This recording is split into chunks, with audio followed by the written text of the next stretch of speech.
ishingiro ry'umunezero n'ibyishimo byanjye ntabwo ari rwo rufatiro rw'agakiza. yego ubwo rero ibinezeza atari rwo rufatiro rw'agakiza, nari nkwiriye kuba ndi kuvuga Kristo mu makuba yanjye kugira ngo isi imenye neza ko n'igihe tubabaye dufite ibyiringiro bizima yego muri Kristo Yesu. yego umusore wagiye kugutereta yego aragukeneye, wireba ko ari we priority, reba ko wowe ari wowe banze ryawe. ubwo yaje kugutereta yaragushakaga, of course ko wari igisubizo cye. yego niba hari umuntu utangiye kukubonamo umumaro rero, ijwi ry'umukanguzi. Yesu ashimwe bene data nshuti z'umusaraba, turabakiriye mu mwami Yesu Kristo. Nimwumve mwikaze ku ijwi ry'umukanguzi. Tugize umugisha wo kuganira namwe ku byanditswe byera. Ni uburyo bwiza Imana yaduhaye kugira ngo tujye tubasha gusabana nayo. Ku ijwi ni Marcel nk'ibisanzwe, turi kumwe na Jeanne Kwizera. Jeanne, muri amahoro? Imana irakurinze, uri mu buntu bw'Imana neza cyane ndakomeye. Amen. Turi kumwe na Aniseti, turabakiriye mu izina rya Yesu. Imana ishimwe. Mugubwe neza muri Kristo. Amen. Turi kumwe na bene data ku ijwi ry'umukanguzi dusanzwe tubana, icyakora hashobora kuba hari undi aje ari ubwa mbere. Ubu nawe turamurarikiye kubana natwe, kandi nanyurwa rwose abisangiza abandi. Ni umugisha Imana iduhezagire twese hamwe. Amen. Hari abari kutwumva bari mu gihugu cy'u Rwanda, abari hanze yacyo, abumva ururimi tuvuga ndetse n'abatarwumva, ariko bakaba bafite uburyo bumva inyigisho nabo. Imana iduhana umugisha mu izina rya Yesu. Amen. Kandi turabakunda. Nicyo kimenyetso kituranga nk'abana b'Imana, kuko umuntu wese udakunda ntabwo azi Imana. Kandi ngira ngo Imana yadufatishije umugozi ari rwo rukundo rwayo, kandi ku bw'ibyo urwo rukundo nirwo ruzaduherekeza mpaka no mu bwami bw'Imana. Reka tubasabe n'ubundi rero mutubere mu isengesho tuganire ku byanditswe byera. Imana y'urukundo, Imana y'imbabazi n'impuhwe nyinshi, turagushimiye. Tugushimiye ko waduhamagariye muri Kristo Yesu, urangije uduha imbaraga zo guhishurirwa. Tukubonye turakwizera, waratwimenyekanishije, bituma duhinduka urubyaro rwera. Izina ryawe nirishimwe. Ntabwo ari ubwenge bwacu, si uburanga, si amashuri cyangwa ubundi bumenyi, ahubwo ni ugutoranya kwawe kwiza kwatumye utwiyegereza. Wanditse Zaburi yatwise abanyamahirwe, aravuga ngo hahirwa umuntu Uwiteka atoranya akamwiyegereza, kugira ngo amushyire mu bikari, atungwe n'ibyiza byaheraho mu rusengero, ngo uwo azamera nk'umukindo, no mu busaza bwe azagira amakakama n'itoto. Izina ryawe nirishimwe. Waratwiyegereje Mwami, tumaze kukwegera uraduhamagara, uradutuma. Maze kudutuma natwe turakwemerera. None tugiye kuganira na bene data iby'ubutumwa bwiza, dushoboze kuvuga ibiri ku mutima wawe, ikiruta icyo utwihishurira rwose. Ijambo ryawe rikomeze kuba igitsikamutima ku bantu bakwiringiye, ndetse n'abatarakwizera babyarwe naryo. Dusabiye bene data bari mu makuba y'uburyo butari bumwe, indwara z'ibyorezo, inzaduka n'indwara zimaze iminsi.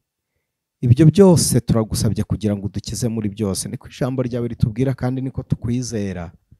Uwiteka ni wowe udukiza. Ijambo ryawe ryaravuze ngo ibyago n'amakuba ku mukiranutsi ni byinshi, ariko Uwiteka ni wowe udukiza muri byose.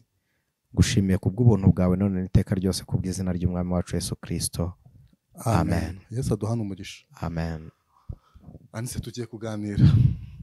Yego. Kandi Imana irabana natwe iradushoboza. Amen. Shimiye bene data bajya bakubona mwihumure mu buryo bw'ijambo ry'Imana. Amen. Bagenda bavuga ko bunguka kandi bakiga. Imana ishimwe. Rero Imana ishimirwe kubw'umuhamagaro yaguhamagaye, kugira ngo bene data bishimire muri Kristo Yesu. Amen. Muri iyi minsi, sinzi niba ari iminsi ishize cyangwa aho turi kugenda tugana, uravugana n'umuntu akakubwira ngo nta kigenda, kuko sinzi niba nta kigenda cyangwa niba atari ukunyurwa kw'abantu guke. Hari ibyo abantu twishingikirizaho hirya no hino, rimwe na rimwe tukabona ntibigenda, n'abo twizeye tukabona baradutengushye, ariko si bo gusa, kuko natwe ubwacu hari igihe twitenguha. imfatiro zishenywe umukiranutsi yakora iki? Ndagira ngo tuze kuganira kuri iki kintu kuko hari ibintu byinshi twishingikirizaho ariko ntibitugendere nk'uko tubishaka. Imfatiro zishenywe umukiranutsi yakora iki? mu magambo make rwose nk'uko Bibiliya ivuga, yaguma mu byizerwa. Yaguma mu byizerwa.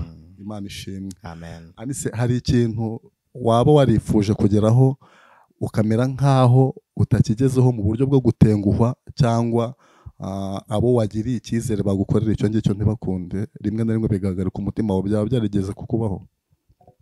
Mbona uyu munsi simpagarika umutima nk'umuntu, sinzi uburyo ndi buze kubyita. Urakoze, umbajije ikintu cyiza.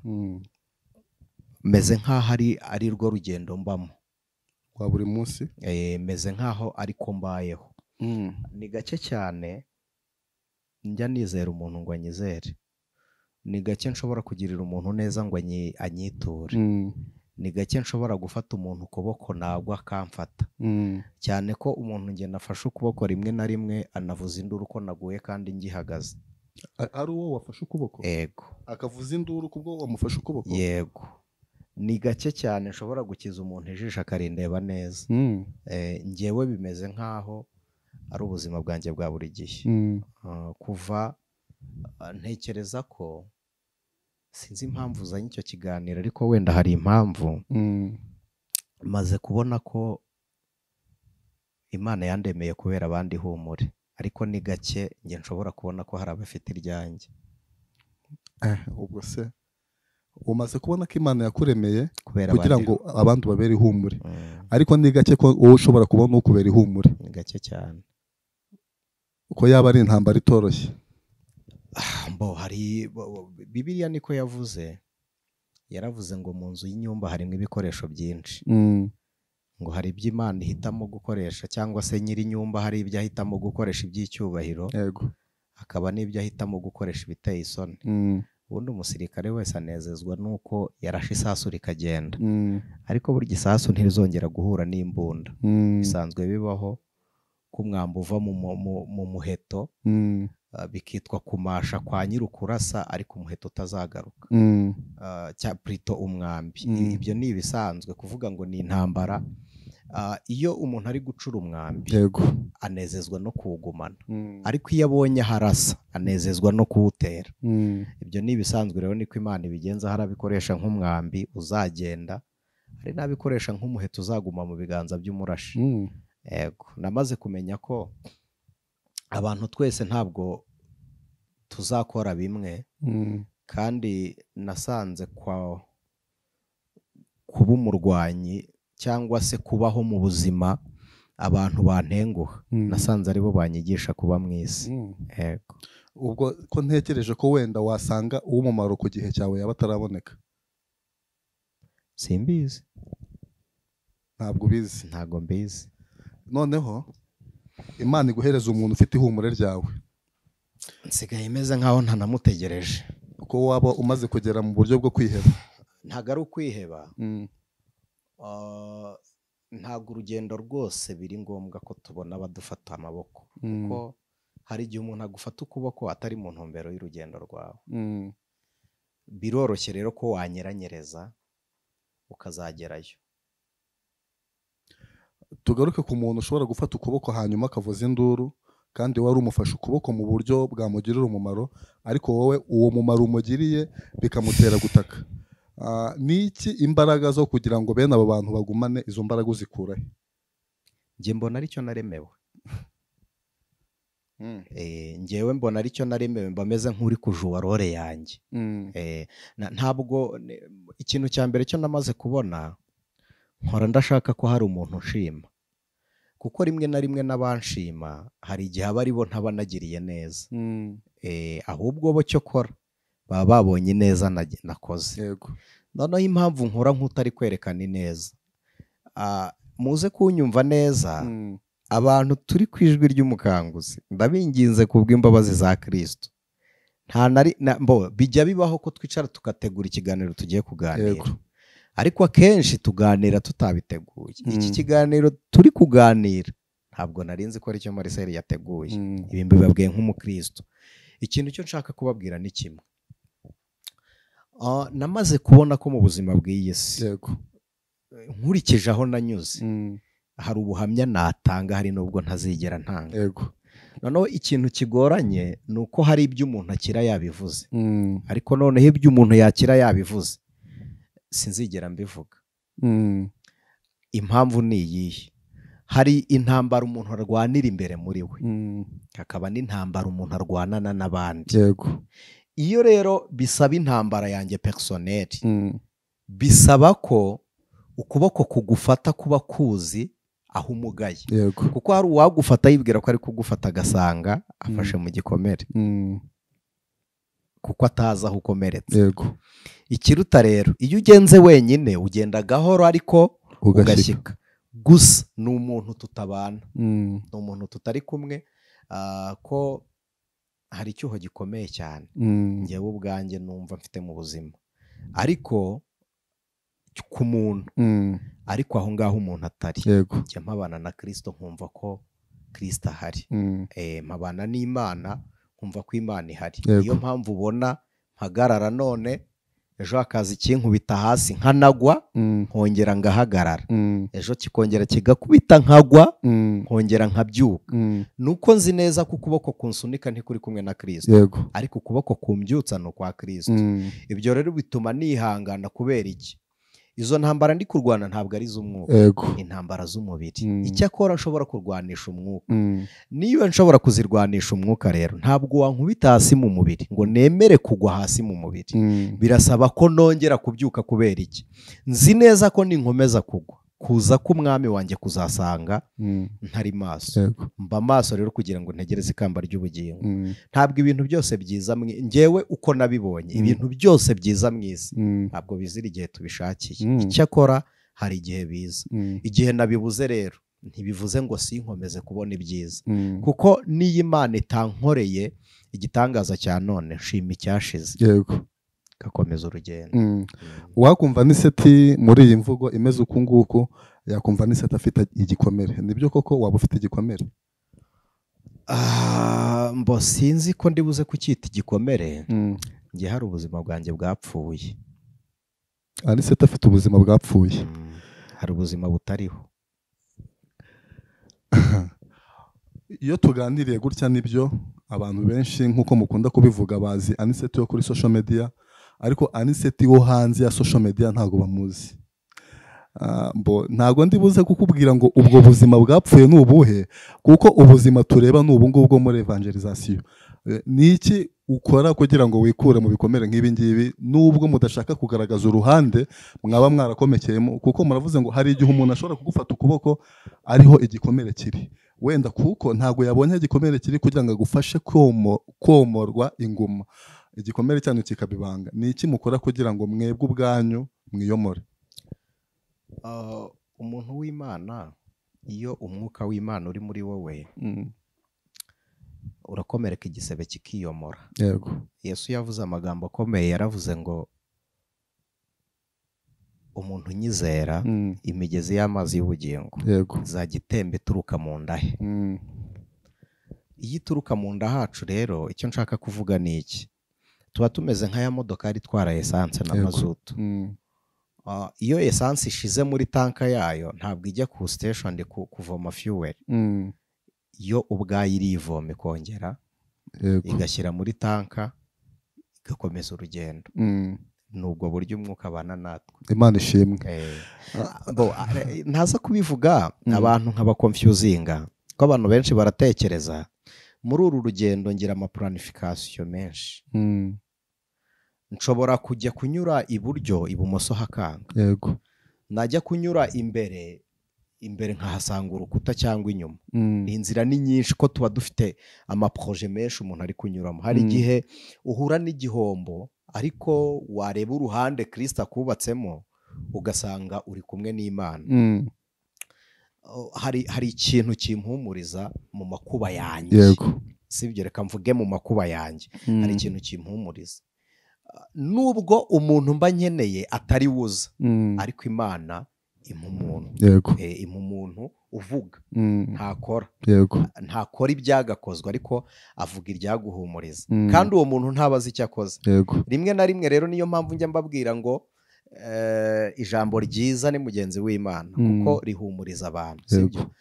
Marcel iyo ntaza kuba mfite umuryango ngo mbe mfite umugore n'abana nkunda ntabwo nari kuba ndi kuri social media mbwiriza yego kubera ko iyo nza kuba ndi njyenyine iyo nza kuba ndi mu byo nahuye nabyo nza kuba ndi njyenyine ndafite umuryango ahantu nshobora gusegura umutwe ntabwo nari kongera kubwiriza ubutumwa bwiza icyakora nari gukomeza gukizwa yego yego muba kuri social media hari n'abandi bantu benshi bahaba ariko abantu bakubititse mu buryo bw'umutima bakaba bafite ibikomere ntabwo bajya bashobora kubibika ahubwo baragenda bakabisuka kuri social media. Ni iyihe nama mwagira bene abo bantu?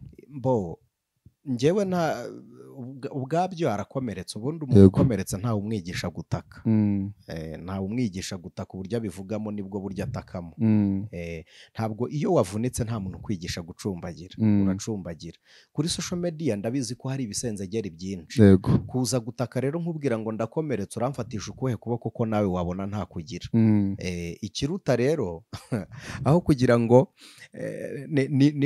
gutakira kuri social media ntimuze kunyumva nabi ni nk'urusaku rwo mu rwerera rwerera ababyeyi babyara barahazi kuko buri muntu wese aba ari mu njyana ye nta n'umwe uhumuriza undi umwe aroroherwa agahita sekundi cyamukubita nawe agataka mu ye njyana noneho umwe wari uri gutaka mbere nawe akoroherwa agahita sekundi niko kuri social media hameze ubundi nyirizina kuri social media ni ahantu dukwiriye kuvugira ibyubakira abantu mu by'ukuri Marcel ni ubwa mbere umwaka wa 2020 kuri 2020 kuri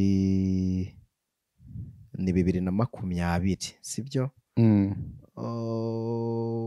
2020 kuri 25 z'ukwa 12 nigeze nahuhura n'ikibazo yego ndazamuka njya kwivuza 2021 mu kwa mbere njya mu Buhinde kwivuza ngaruka mu kwa kabiri urwo rwari urugendo rw'umubabaro wo mu mubiri ariko nabwo nari mvanye ikindi kibazo muri 2021 muri 2020 ninjiraho nzamuka kugera 2023 2023 wambereye umwaka mubi kuruta iyindi yose kuzamuka kugera 2023 kugera uku kwezi turimo ku kwezi turimo hari igihe dukora ibiganiro byarangiye abantu bagakurikirana ikiganiro cyararangiye ukwezi kwararangiye turi mu kwezi kwa karindwi sibyo ra ku itariki 31 niko kwezi kuva igihe mbayeho ndwana niko kwezi numva umwambi wageze ku bumuntu bwanjye. Iri jambo ntabwo ari ubwa mbere mubivuze mu bantu twagiye tubana. Kuva igihe mbayeho ndwana nibwo numvise umwambi ugeze ku bumuntu.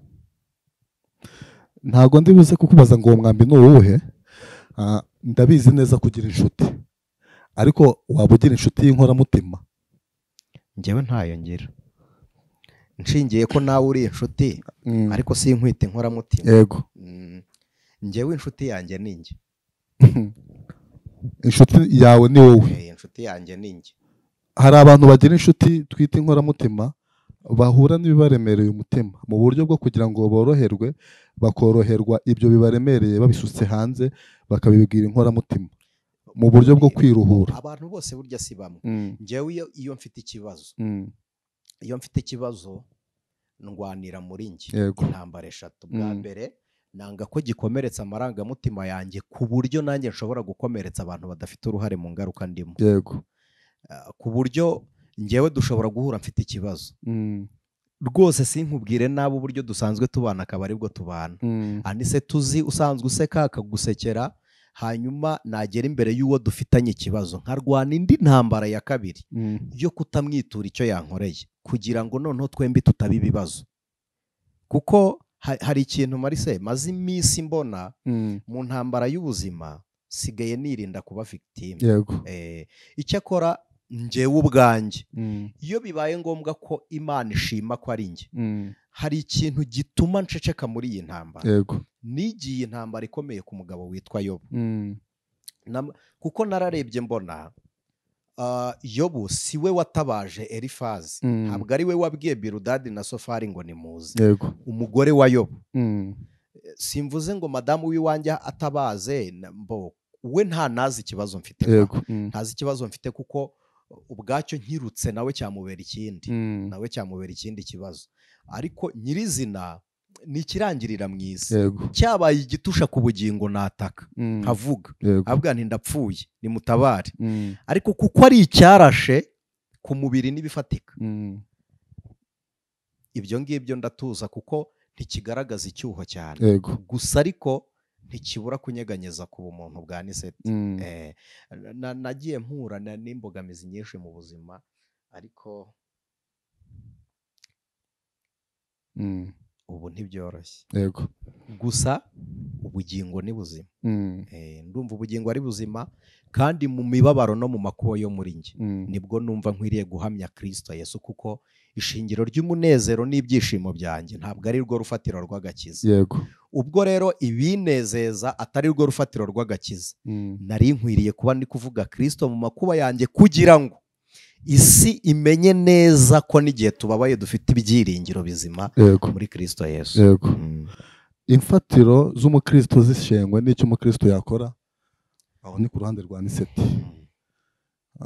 Iyo tuganira na Niseti turi kumwe na Jene ndetse n'abandi, ntabwo ari twe twenyine tuba twiganiriza, hari bene data turi kumwe muri iki kiganiro, imfatiro zabo zarasenyutse, nubwo ntamenya ngo ninde kuko isi turimo twese ni imwe, ariko uyu munsi akaba ari gushaka umuti w'ikibazo yaba yahuye nacyo. Imfatiro zarasenyutse, ibyo yariringiye byavuyeho, uyu muntu twamugiriye inama. Ntabwo tuzi urufatiro urwo ari rwo, ariko ibibazo bikemuka mu nzira zitandukanye. Bwa mbere, urufatiro rw'abizera ni Kristo Yesu. Hakaba n'ibyo twishingikirijeho bishobora kuduhungabanya mu gihe bitagenze nk'uko twari twiteguye ko bigenda. Ugomba kubanza kureba first of all ko nta ruhare ubifitemo mu byabaye. Mu byabaye ugomba kureba ko nta ruhare ubifitemo. Sinzi niba wapresiza tukareba ikibazo ku kibazo, uburyo umuntu yacyitwaramo, kugira ngo ntaza gutanga urugero rw'ikibazo nkaba ari njye uri kubaganiriza kandi ari wowe uyoboye ikiganiro, ahubwo turebe habaye ikibazo mu Yesayidi, kuko ari iki gihombo cyabaye. Twigeze twakora ikiganiro, reka mbabwire gatoya kuri business. Iyo ushaka gukora business, first of all ubanza ushaka amakuru mbere y'igishoro.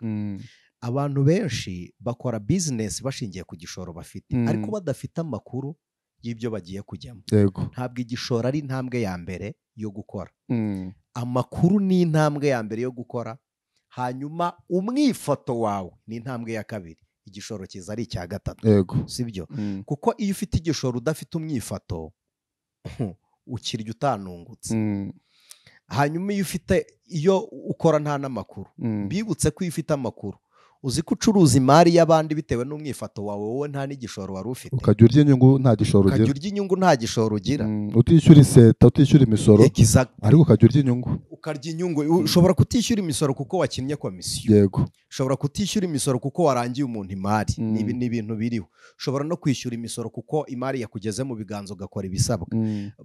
Amakuru ya mbere kuri business, icyo ni icya mbere. Kabiri, kugisha inama. Tubyemerane, ushobora kugisha inama abari hafi yaho ugiye gukorera bakakoshya kugira ngo bakuhure, ariko ubundi ntukizere inama imwe muri business. Sibyo? Banza ugire abantu wigiraho. Aho twari duhereye, ushobora guhomba ugataha, birashoboka. Ugahomba amafaranga ya banke, birashoboka. Ugahomba yo wagujije abantu, ushobora guhomba rambere. Hari abantu leta ibuza kuyafata ntimubyemere bitewe na situation murimo cyangwa imyitwarire yanyu. Ushobora kugurisha isambu bakakwiba, ushobora gukora ibintu runaka, ariko nuza gupresiza turaza kumenya ngo icyo kibazo twagira umuntu inama imeze. Umuntu yabayeho ari imfubyi, ni urugero ngiye gutanga. Umuntu yabayeho ari imfubyi, adafite papa, nta bavandimwe, hanyuma agera igihe cyo kurambagizwa, ubwo ni ku ruhande rw'umukobwa. Hanyuma igihe kiza kugera ashinga urugo. Urumva nta papa nta muvandimwe yumvaga uwo agiye gushaka azamubera byose, sibyo, ari we ihumure rye ribitse. Ageze mu rugo, bimwe yashakaga cyangwa ibyo yari yizeye ko azabona, asanga igikomere yari afite n'ubundi kigiye kwiyongera. Urumva urufatiro rwe rwari ruri ku rugo, ibyo yiringiye rero si byo yabonye. Amaze kubibura ahagarika umutima. Uyu munsi aribaza akavuga ngo kugira ngo niruhure njyewe ubwanjye, kuko Imana yantereranye, nuko nkwiye kwiyambura ubuzima nkiyahura. Urumva urufatiro rwe rwavuyeho. Uyu muntu tumugira inama. Ubundi Marcel, umuntu wese uriho muzima ntiyiruka asinziriye. Ubundi kwiyahura ni nko kwiruka utareba aho uri kujya, kuko utazi icyo uri bugonge. Rero afazari wahagararaho kugira ngo ugonge bakakugonga. Yego. Ntukwiriye kwiruka usinziriye mu gihe aho ugenda ari harehare. Umuntu wiyahura rwose wowe, uretse ko hari n'igihe umuntu ageraho agapfa, mwebwe mukagira ngo ariho kandi yarapfuye. Yego. Ubundi umuntu yiyahura yarapfuye already.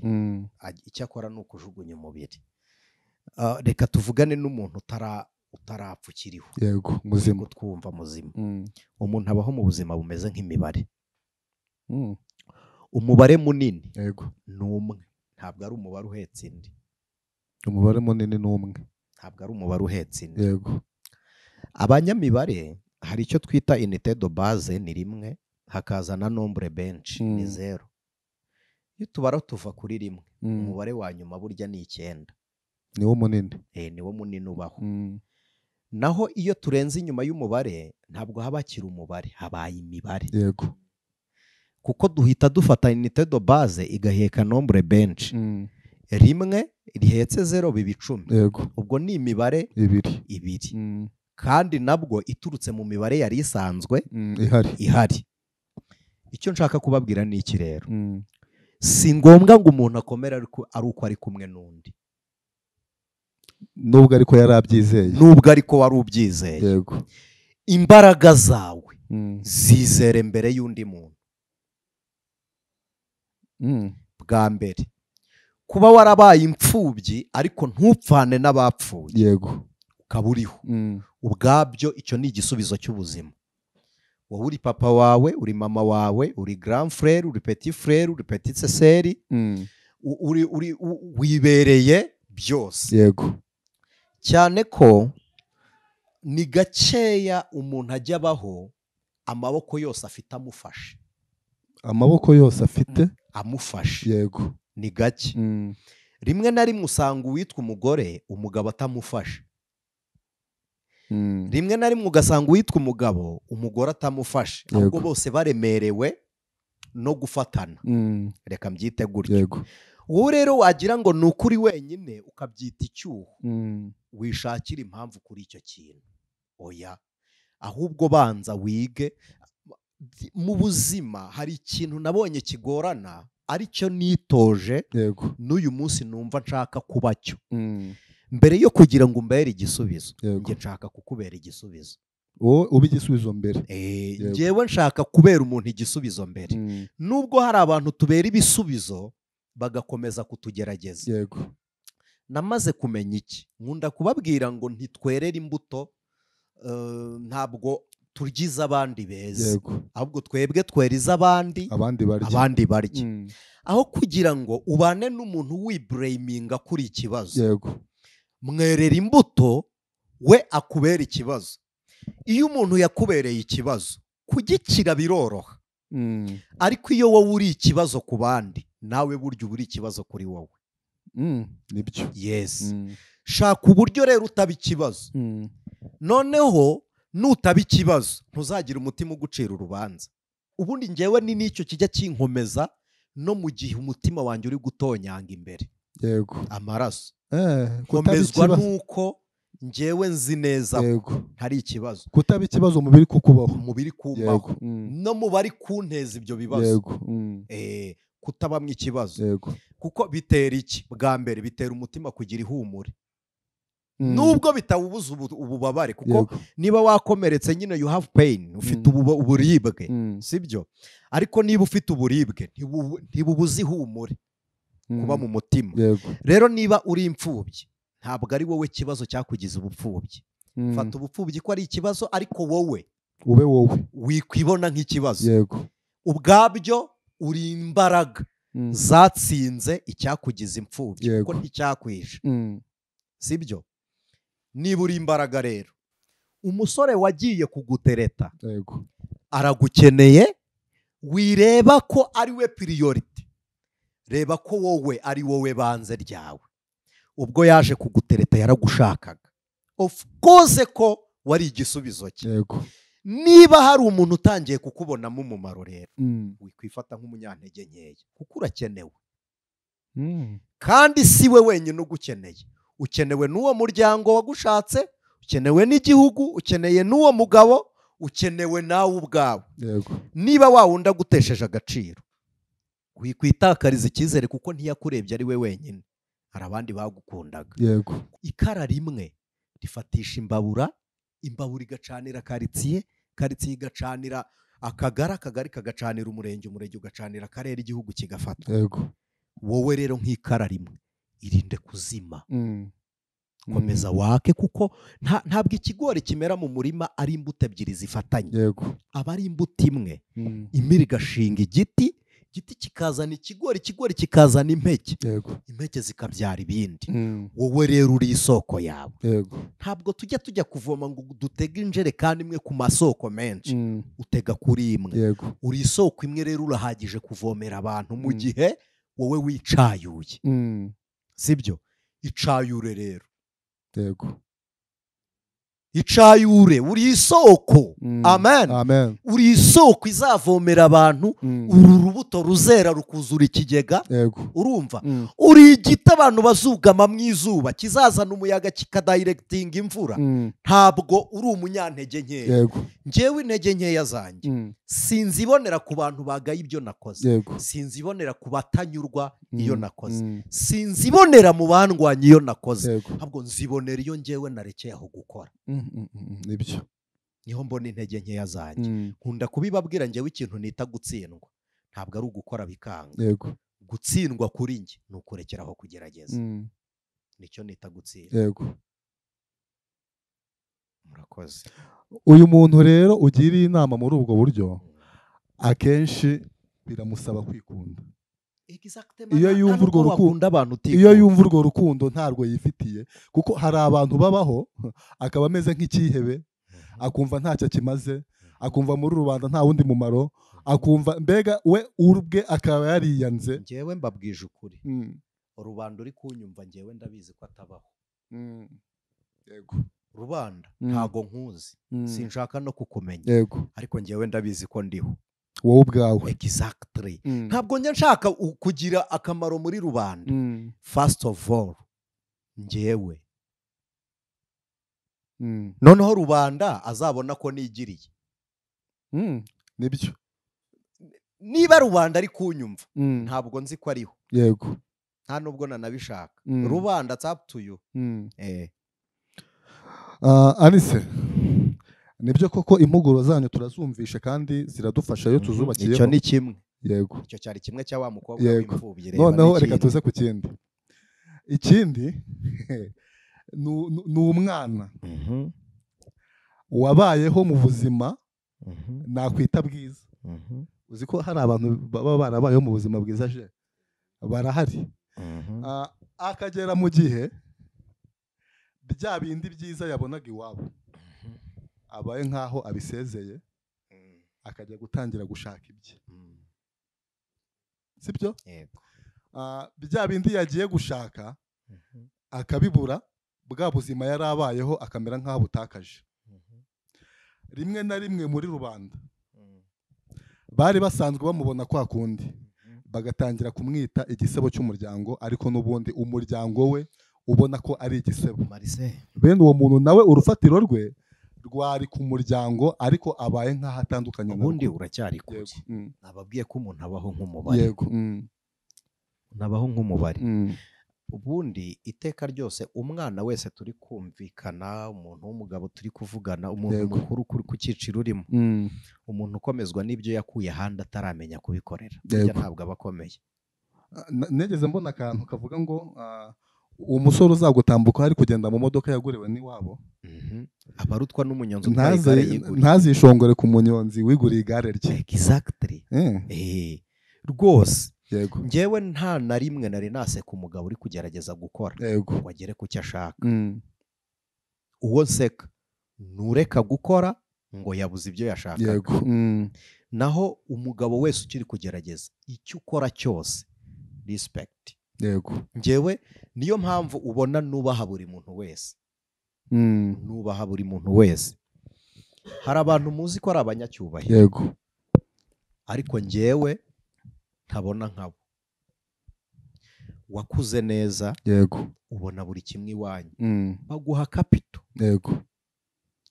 Uragenda urakora unatera imbere.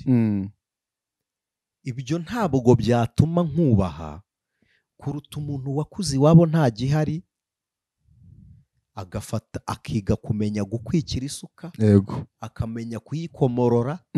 Akamenya kuyishyira ku ityazo no gushyiramo igihata, akamenya gushaka umuhini akajya guhinga. Yego. Kugira ngo abeho. Mpamvu ya mbere ari umunyaimbaraga nuko ataje kugutegera amaboko.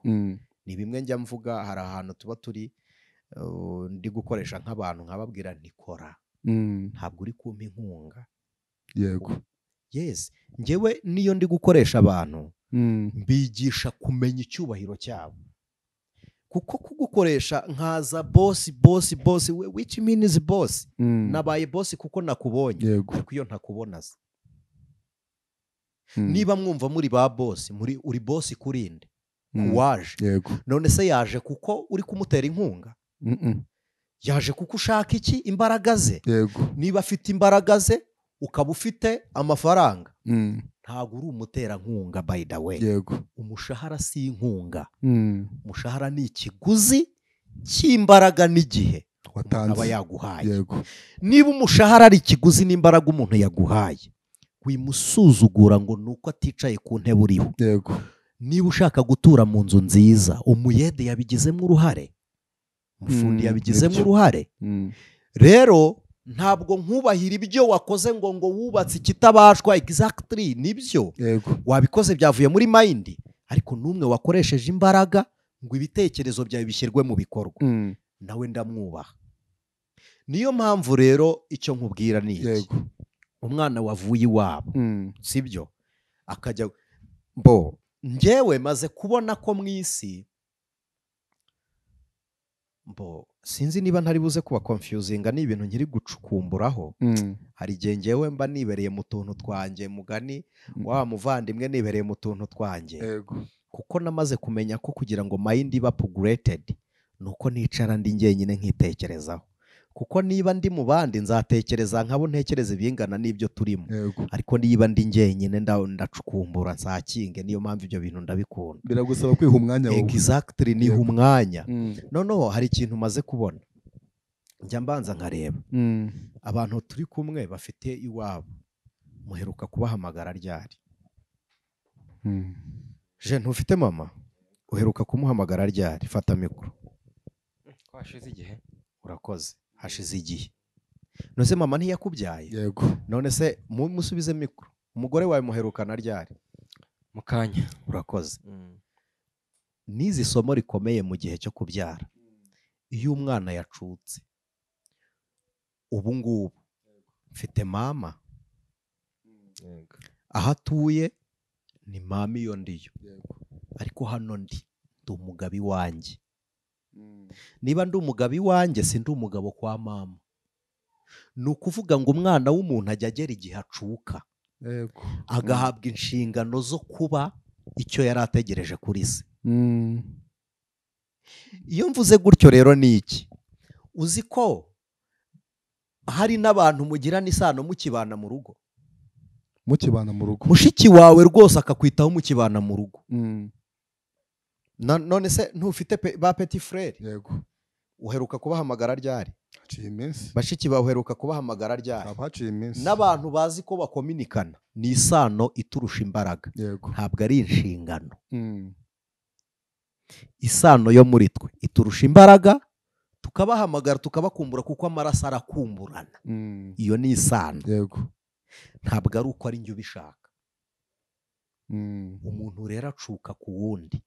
Uzabirebe, hari nk'abana twagiye dukinana dukundana ari inshuti. Mm. Njyewe nzi n'uwo twasezeranye isezerano risa no kunywana. Yego. Urumva, twagiraga agasiroga nabyumva arahita amenya uwo ari we. Mm. Twarahamagaraga kantana. Mm. Urumva kari akayisinye kacu akamenya ko ari we mpamagaye mu bandi. Mm. Cyangwa ukaza wagera iwabo ubwo nkaba ndamusinyaye akamenya ko ari njye. Yego. Twagiraga utuyesinye twacu pasono ku buryo iyo kabaga kamaze gufatwa abantu bagakunze twabaga dufite akandi. Mm. Ariko tumaze kugera mu nshingano simuheruka, nimero zanjye maybe ashobora kuba atazigira. Mm. Iyiwe sinibuka niba ikiri registered muri phone yanjye, sibyo, kuko narakuze ndagiye. Yego. Nubwo atari ko abantu dukwiriye kubana, Mm. ariko nabonye ko umuntu acuka ku bandi. Yego. Umuntu aracuka ku bandi agatangirana n'inshuti ye. Mm. None se Jene Kwizera tumenyanye ryari? Mm. Si vuba. Mm. Ariko kandi ni inshuti dusangira buri kimwe. Yego. Ni inshuti dusangira buri kimwe. Ngize icyuho ndamubwira nti ko iki cyuho kibaye. Yego. Nawe akigiza akambwira ati ko iki cyuho kibaye. Mm. Ni ukuvuga ko none se twari tuziranye. Mm. Aho mvuka n'aho avuka biri opposite cyane. Yego. Mu buzima rero tujye twiga kurekura abantu kugira ngo dufate abandi. Yego. Noneho nitumara kwiga gufata abandi, twige kwifata kuruta uko dufashwe nabo. Yego. Twige kwibera amaboko kuruta uko bo ari amaboko yacu. Yego. Niyo mpamvu aniseti, iyo mbuze umuntu mbabazwa n'icyo nari mumariye. Yego. Hari mwene data ni brother, nkunda kumwita brother, arabizi, ni inshuti yanjye. Hari igihe twigeze tugirana ikibazo ntiyambanira neza, higisha ishashi yanjye, nabwo bimbana ibibazo. Mm. Bimbanye ibibazo ndamureba. Yego. Marise nari inkennye. Mm. Yajyaga mfasha pe. Mm. Yajyaga mfasha nkubwije ukuri, yari afite akazi keza. Njyewe nkennye ndi umushomeri, kubona n'inote ya 5 bigoranye. Mm. Ntago namusabaga kuva mbayeho uranzi. Yego. Sinjya nsaba, ariko nkajya kubona nkabona amaye nk'ibihumbi 40 shangahe, ubuzima bukagenda. Mm. Sibyo? Gihe kimwe aza kunyura mu ruhande nitaga nk'urw'imbaraga kuri njye, warancogoza. Mm. Ndamwegera ndamubwira nti igihe cyawe kuri njye kirarangiye. Yego. Hasigaye igihe cyanjye kuri wowe. Mm. Niko mbayeho. Niba ngutakaje utanshaka, njye ndasigara nkubera umumaro. Yego. Kugira ngo utazicuza ibyo wigeze unkorera. Mm. Kuko niba utari amaboko yanjye ndakubera yawe. Yego. Niba utemeye ko nkubera amaboko, njyewe nda amaboko yanjye. Yego.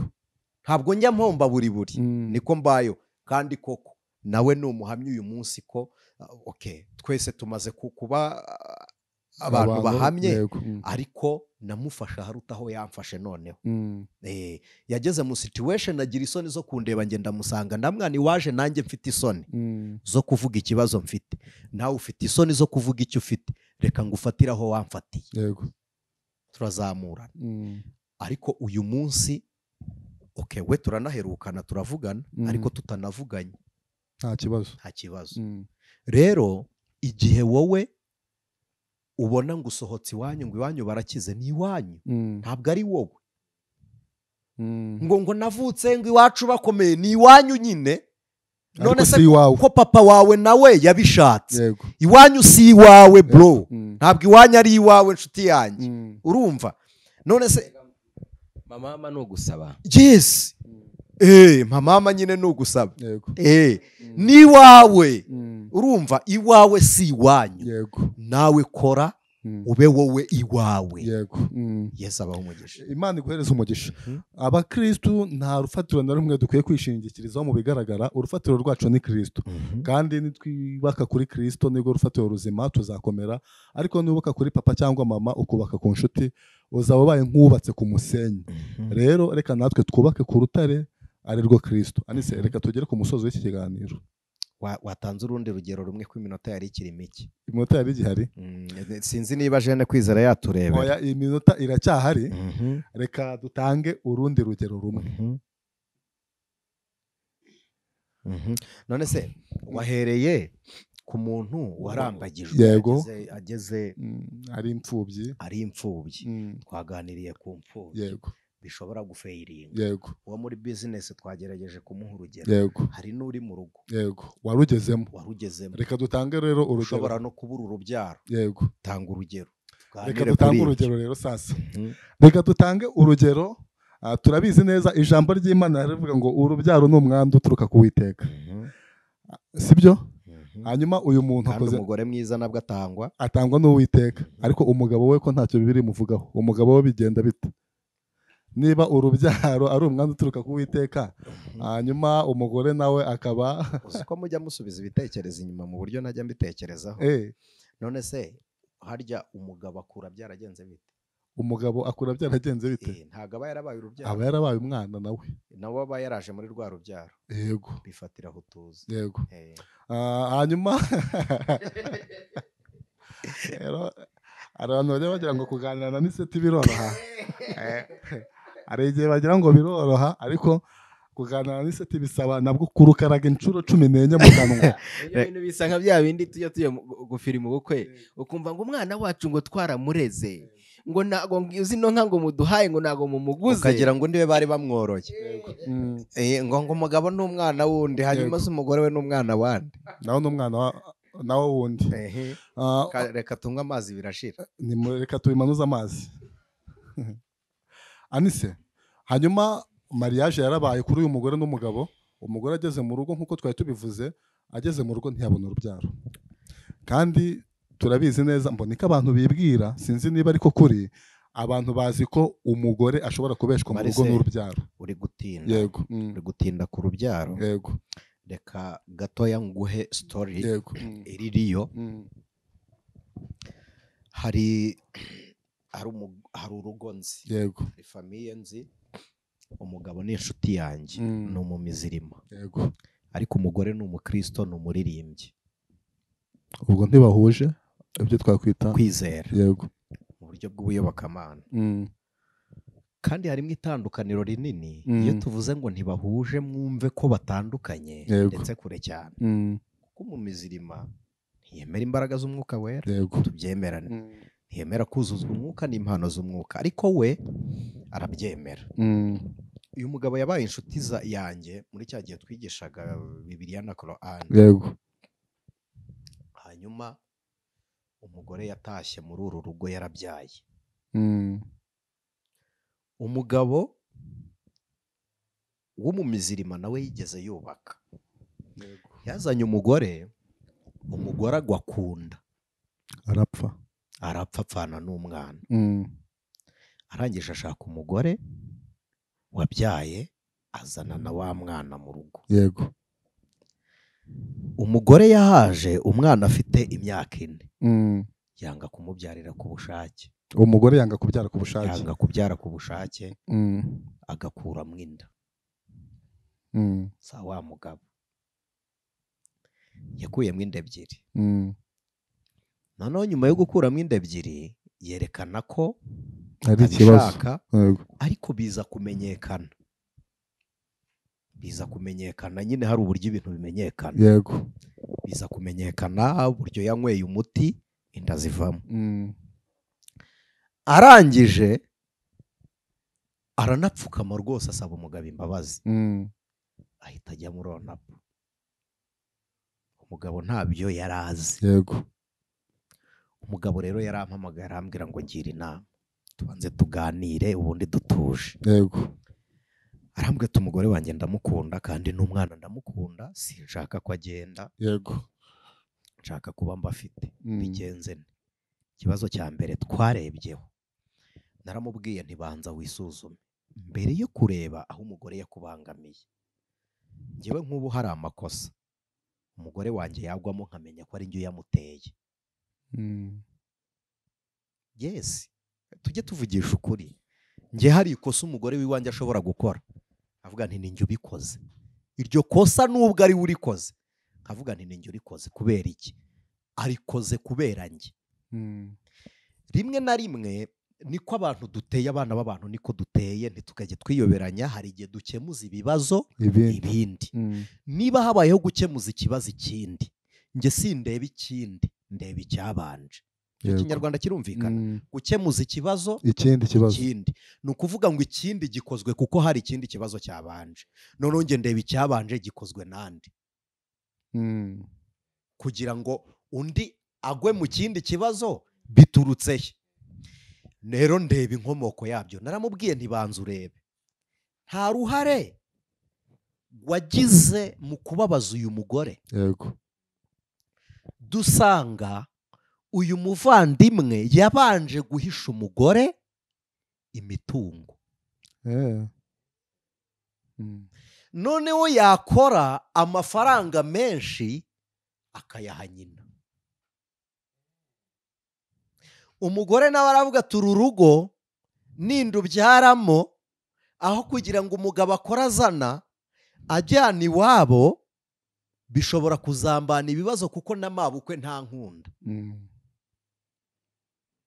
Ubwo urumva umugore already ageze mu kibazo giturutse mu kindi kibazo kizanwe n'umugabo. Atangira guhima umugabo ku buryo wazana ikibabaza.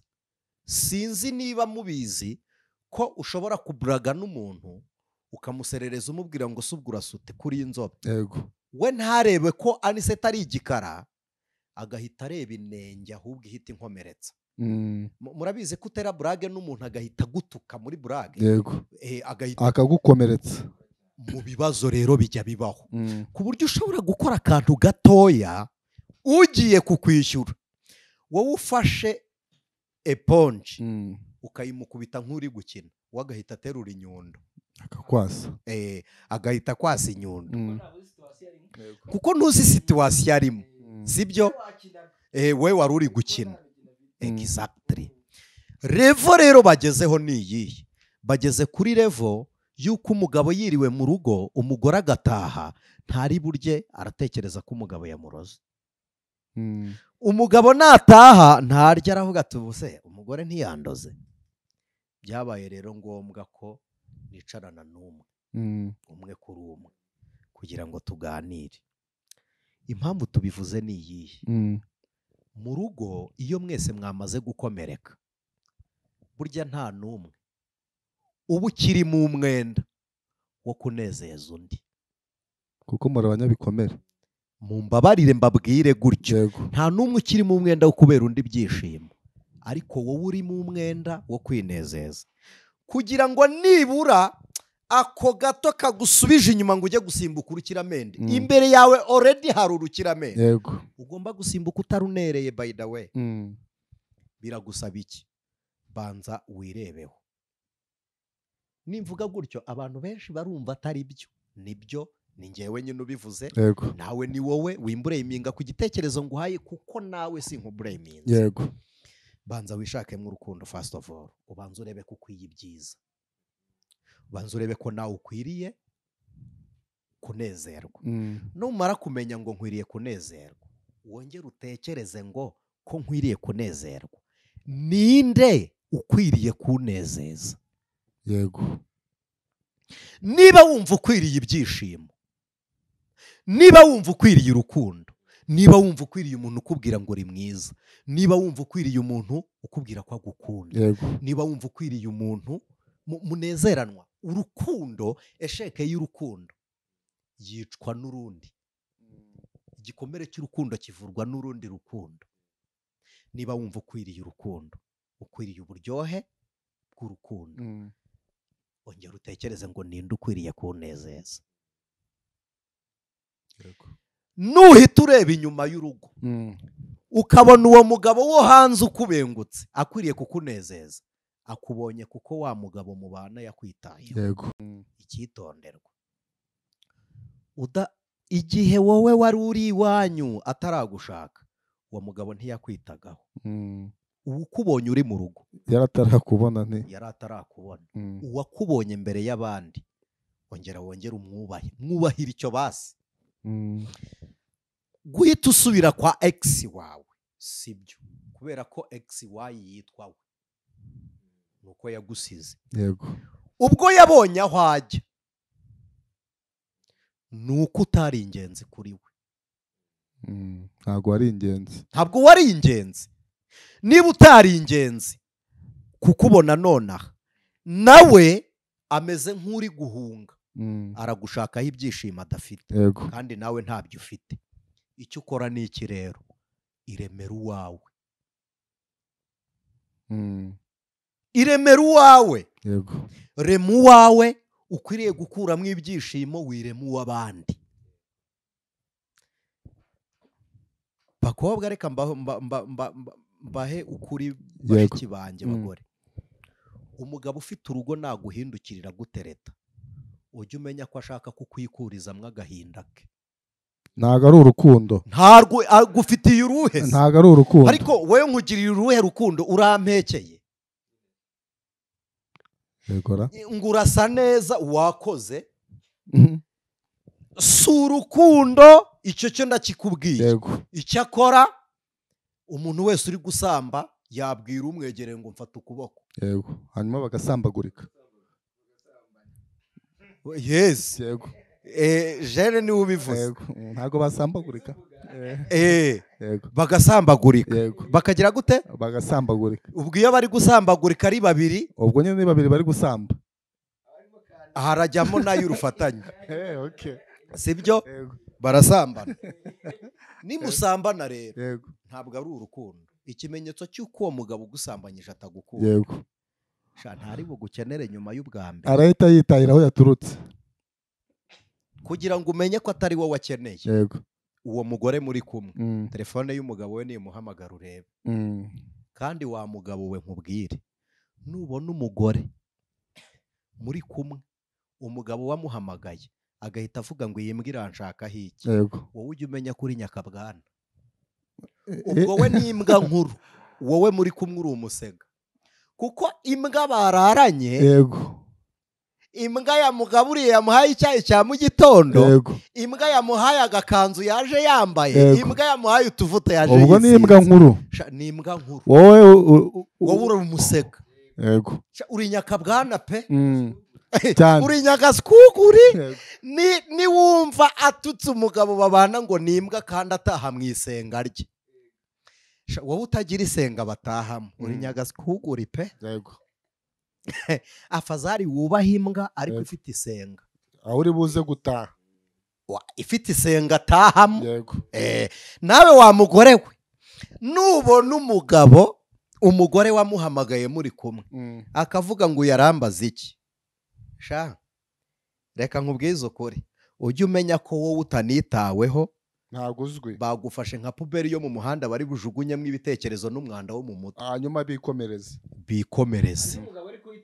hari n'umugabo uhita umufata bakavugana, ahubwo uti sheri umeze ute n'ibiki n'ibiki. yes. ari kumwe n'uwo nguwo. noneho rero indyarya ya mbere wahuye nayo mu buzima, nivugisha umukunzi we neza, kandi muri kumwe nawe akubwira ko agukunda. niyo ndyarya ya mbere ahuye nayo mu buzima.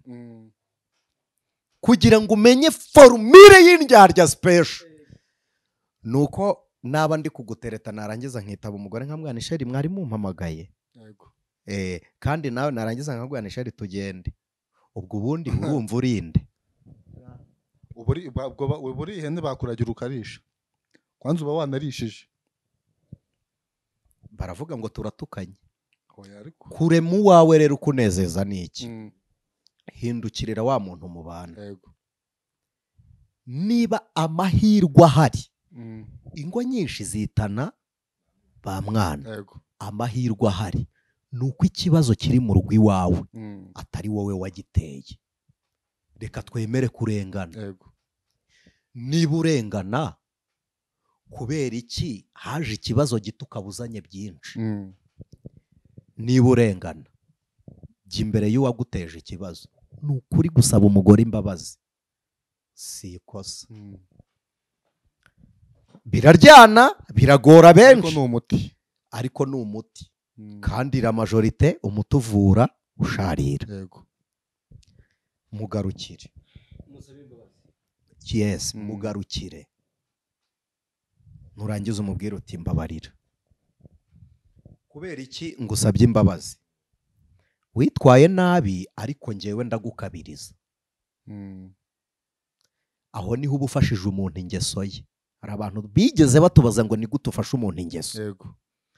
Ni ukumubwira uti wakoze iki, nyuririraho nanjye mbigira birebire. Mbabarira ko mu kibazo wazanye wari urimo nawe, kuko ikibazo nazana mu rugo nanjye naba nkirimo. Mbabarira ko ikibazo wazanye wari urimo ntagufashije. Mbabarira.